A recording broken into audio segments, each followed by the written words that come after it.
తెలంగాణ రాకన ముందు బీసీ కార్పొరేషన్లలో విపరీతంగా డబ్బులు ఉండేవి. కనీసం మన వాళ్ళు ఆర్థికపరమైన అంశాలు చేపట్టడానికి, కార్యక్రమాలు చేపట్టడానికి డబ్బులు ఉండేవి. 12 సంవత్సరాలుగా బీసీ కార్పొరేషన్లకు, అంటే ఇవాళ 29 బీసీ కార్పొరేషన్లు, కుల కార్పొరేషన్లు, ఒక్కదానికి ₹1 ఇచ్చిన పాపన పోలే.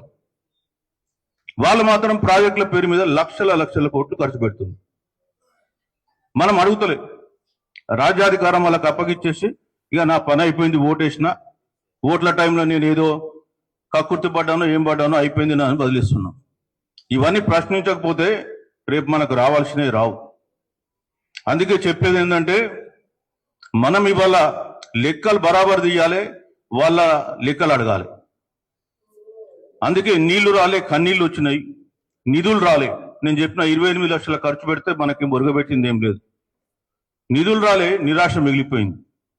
ఇక ఉద్యోగాలు అన్నారు, నియామకాలు కూడా ఏం జరిగినాయి?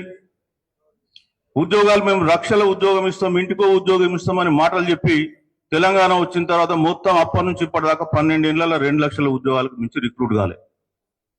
మీరేమో ఎమ్మెల్యేలు మీరే, ఎంపీలు మీరే, కార్పొరేషన్ చైర్మన్లు మీరే, అన్నిట్లా మీరే, మీకేం నిరుద్యోగం లేదు.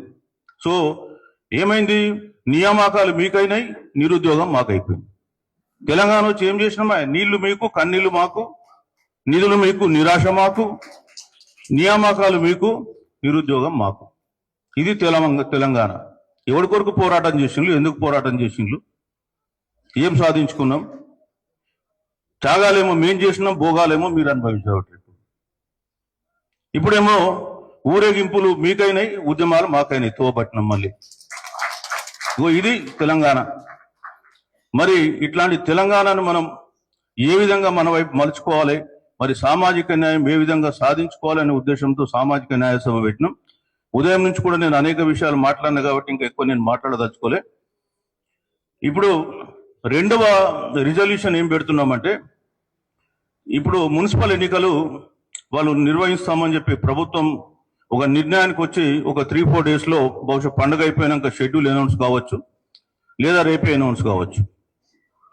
మేము కోరేది ఏంటంటే, మా ప్రధాన డిమాండు, మీరు తలుచుకుంటే రాబోయే పార్లమెంట్ సమావేశాలు ఈ నెల 29th నుంచి స్టార్ట్ అవుతున్నాయి, జనవరి. అంతకుముందే కేంద్ర కేబినెట్ సమావేశమై మా తీర్మానాలు, విద్యా ఉద్యోగాలు, స్థానిక సంస్థల్లో 42% రిజర్వేషన్లను 9వ షెడ్యూల్లో పెడతామని చెప్పి తీర్మానం చేసుకొని పార్లమెంటు సమావేశాలు స్టార్ట్ కాగానే అందులో మీరు చేర్పిస్తే కేవలం వారం రోజులలో భారతదేశం మనకు ఆ 9th షెడ్యూల్ నోటిఫికేషన్ రాస్తుంది. అప్పటి వరకు మీరు ఎన్నికలు పోస్ట్పోన్ చేయండి, 9వ షెడ్యూల్లో చెప్పినాకనే మీరు ఎన్నికలు జరపండి అని చెప్పి మేము రెండో డిమాండ్ చేస్తున్నాం. ఒకవేళ మీరు కాదని చెప్పి ఎన్నికలకు పోతే, మీరు ఎన్నికలలో కూడా మేము అన్ని రాజకీయ పార్టీలకు కోరేది ఏంటంటే, 50% కంటే ఎబోగా, మేము 61% ఉన్నాం, మాకు 61% పార్టీ పరంగా మీరు టికెట్లు ఇవ్వాలి, అన్ని పార్టీలు ఇర్రెస్పెక్టివ్ ఆఫ్ దట్. ఇచ్చినాకనే ఎన్నికలకు పొండి, లేకపోతే మీరు మా బీసీ వ్యతిరేక పార్టీ అని చెప్పి ముద్ర వేస్తాం. రేపు మా ప్రజలు మిమ్మల్ని తిరస్కరిస్తారని చెప్పి కూడా ఈ సందర్భంగా హెచ్చరిస్తున్నాం. సో ఈ తీర్మానాలు ఓకేనా అండి? Thank you. ఇక ఇప్పుడు మన ప్రధాన వక్త మాట్లాడే